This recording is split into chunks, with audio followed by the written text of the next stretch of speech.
Mais l'homme est un être naïf. Et quand je dis que l'homme est un être naïf, je dis que l'homme est tellement naïf qu'il n'est même pas capable de réaliser l'invisible. Ça, c'est sur le plan de la naïveté réelle.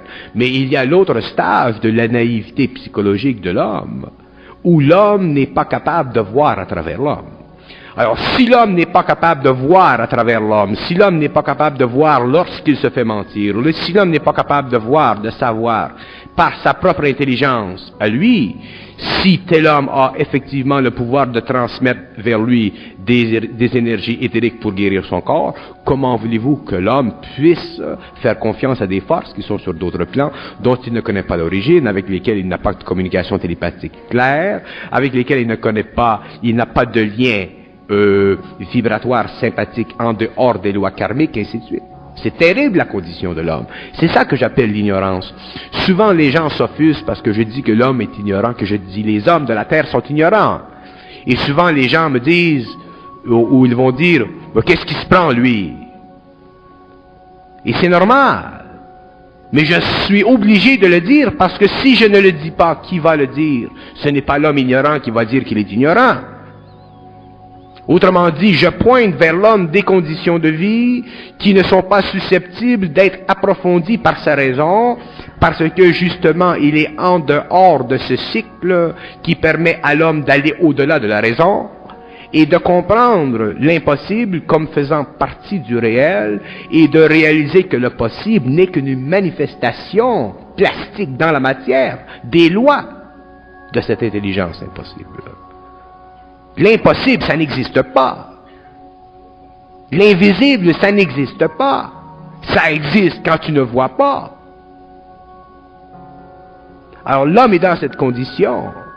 Autant il est difficile à l'homme de s'imaginer aujourd'hui que c'est possible de vivre sans pensée, de vivre sans mémoire. Autant il est difficile pour l'homme de s'imaginer que l'impossible est plus réel que le possible, et que le possible est une manifestation, une concrétisation dans le temps de l'impossible. Alors nous n'avons pas, sur le plan matériel, une correcte vision des choses, et nous ne comprenons pas parfaitement la relation entre les forces de l'intelligence qui peuvent donner à l'homme un soutien sur le plan maladif, sur le plan du corps matériel, comme sur le plan du corps émotionnel ou mental, parce que nous ne réalisons pas pour que ces forces descendent dans l'homme, il faut que lui soit ouvert à elles, mais non pas ouvert à elles par désir spirituel, mais ouvert à elles parce que elles ont créé en lui un canal. Et qu'elles ont créé ce canal parce que lui était suffisamment fort dans son roc pour absorber le choc de pénétration de la pointe de cette intelligence.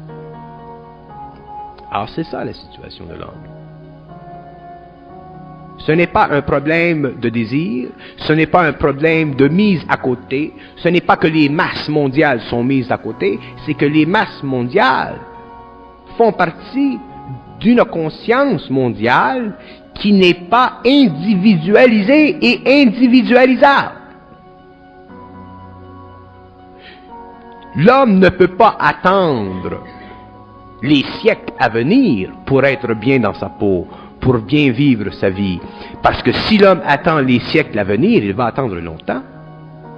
Pour que l'homme soit bien dans sa peau, il faut qu'il connaisse les lois de l'intelligence et qu'il applique ces lois selon une condition qui lui est présentée par cette intelligence télépathique en lui. S'il est capable de vivre selon cette intelligence et de supporter son aboiement à ses oreilles pendant des années de temps, pendant qu'elle corrige constamment son comportement émotionnel et son comportement mental pour transmuter sa psychologie, sa personnalité, pour le dépersonnaliser et pour le reconstruire dans une personnalité réelle, il est évident que l'homme doit faire partie de la masse, ne peut pas s'identifier à lui-même, ne peut pas reconnaître la dimensionnalité de son être et la multidimensionnalité de son expression. Alors, comment voulez-vous que l'homme entre dans un cycle de vie où les forces sont présentes et où tous les courants de vie peuvent pénétrer ses corps ou ses principes et les alimenter sans que lui n'ait jamais rien à faire? C'est ça la condition de l'homme.